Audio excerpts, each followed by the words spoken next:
With the engine off, press the gas pedal all the way down. It should feel smooth from top to bottom. No early stop. No strange resistance. If something feels off, fix that before assuming anything electronic is wrong. Then test the car. On a hill, see if it loses power. On a flat road, see if it accelerates normally. In a quick pass from 40 miles per hour to 80 miles per hour, feel how the engine responds. If the problem only happens in specific situations, write that down. That info is extremely valuable. Check the basics yourself. Look at the air filter against the light. Replace it if it looks clogged. If your car has a serviceable fuel filter and you've never changed it, consider it. Simple things like this can prevent unnecessary work. Inside the shop, never accept a repair just because the scanner said so. Ask them to explain the failure in plain language. Ask what test confirmed the part was actually bad. Ask for the exact trouble code. If you want, record their explanation. Say it so you don't forget. A good shop won't mind. A dishonest one definitely will. Ask for a written estimate with labor and parts separated. Step outside. Compare part prices online. Look up your car model in owner forums or Facebook groups. Many owners know exactly what the common scams are for their specific vehicle. If you feel pressured, walk away. It's your right to get a second opinion. If a shop or dealership tries to stop you, that's a huge red flag. After any service, keep everything, the old parts, the printed diagnostic reports, the invoices. If something goes wrong, those documents become powerful evidence. If you contact your state's attorney general, the Better Business Bureau, or small claims court, in the end, this comes down to one truth.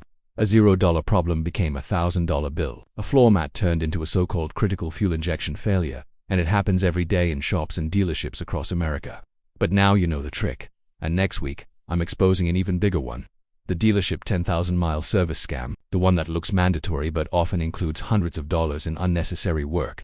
So subscribe, turn on notifications, and share this video with every driver you know. Auto repair scams only start to die when regular drivers learn how the game is played. And now I want to hear from you.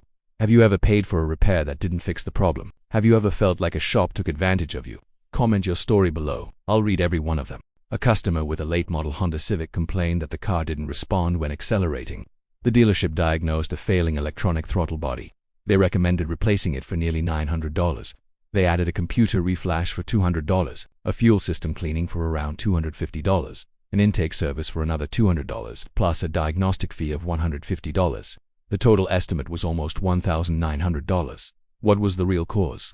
A floor mat that the dealership had installed incorrectly 6 months earlier during a routine service. After reviewing my records, I found 47 similar cases of power loss complaints from the last 2 years alone. Do you know how many truly had fuel injection or throttle body problems? 8. Only 8. And do you know how many were caused by simple mechanical issues like incorrect floor mats, misadjusted cables on older cars, or debris stuck under the pedal? 31. That's more than 66% of all cases. And the average cost of the unnecessary repairs in those 31 cases was about $1,000 each. That's more than $31,000 in work that never should have been sold. And remember, those are only the drivers who reached out to me. Imagine how many never even realized they've been scammed. Now there's another twist to this. The intermittent TPS fault. When a floor mat blocks pedal travel, the throttle position sensor sends inconsistent signals. The engine computer sees that and logs an intermittent fault. A dishonest shop points to the scanner and says, "This sensor could fail any moment. You need to replace it right now." A genuine TPS sensor on most cars costs between $60 and $180. Add labor, and a shop can charge $300. A dealership might charge even more. But removing an extra floor mat costs $0. That difference is exactly where the scam lives. Another real case involved a Jeep Compass from around 2021. The owner paid nearly $1,500 at a dealership for what they called an urgent throttle issue. They said the electronic throttle body was sticking and needed replacement. They added an engine control reflash and a complete intake cleaning. The real cause, a broken piece of plastic trim stuck between the gas pedal and the carpet. After all that work, they found the plastic during reassembly. The dealership refunded only part of the money, calling the rest preventive service. So how do you protect yourself from this? Start with a simple habit. Before starting your car, look down. Check your floor mats. Make sure there is only one mat.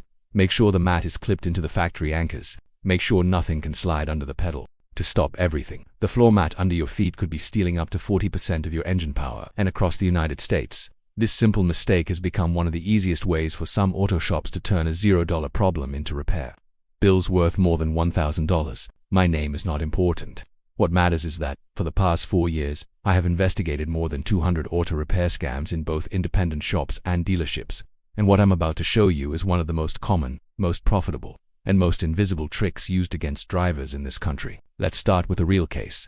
About 7 months ago, a customer brought me his Ford Escape with around 85,000 miles. His complaint was simple. The car felt weak. It wouldn't climb hills. It hesitated when merging onto the highway. The first shop he visited did what many shops do. Instead of checking the basics, they went straight to the scan tool. The printed diagnosis looked official. Fuel injection failure, throttle position sensor malfunction, dirty throttle body, misfire history, intake system contamination. And of course, they recommended an engine control reflash. The estimated bill was just over $1,200. But when I got inside the vehicle, I pressed the gas pedal and felt something instantly. The pedal would not go all the way down. There was resistance at the bottom, like something blocking the travel. So I asked the owner a question almost no one thinks about. Did you change the floor mats recently? He said yes. He had placed a new floor mat on top of the old one because the original looked worn out. Right there, that was the entire problem. 2 floor mats stacked under the gas pedal created a mechanical obstruction. The pedal never reached full throttle. The engine never opened the throttle plate fully, and the car behaved like it had lost power. So why didn't the first shop notice that? Because many repair operations follow a pattern designed to generate profitable repairs, not to find simple solutions. Let me show you exactly how the scam works. A customer walks in complaining about power loss. The service writer immediately suggests a diagnostic scan. It sounds legitimate, but here's the trick. A scan tool will almost always find something in old code nobody cleared, a slightly off reading, an intermittent TPS signal, and that becomes the shop's justification for selling parts. Next comes the upsell. They start recommending throttle body replacements, fuel system cleanings, spark plugs and wires, injector cleaning, and a computer reflash. By the time the estimate is printed, you're often looking at $750 to $1,300 in repairs, all for a problem that costs $0 to fix and takes less than 1 minute to find. And this doesn't just happen in small independent shops. One of the most expensive cases I ever investigated happened in a dealership.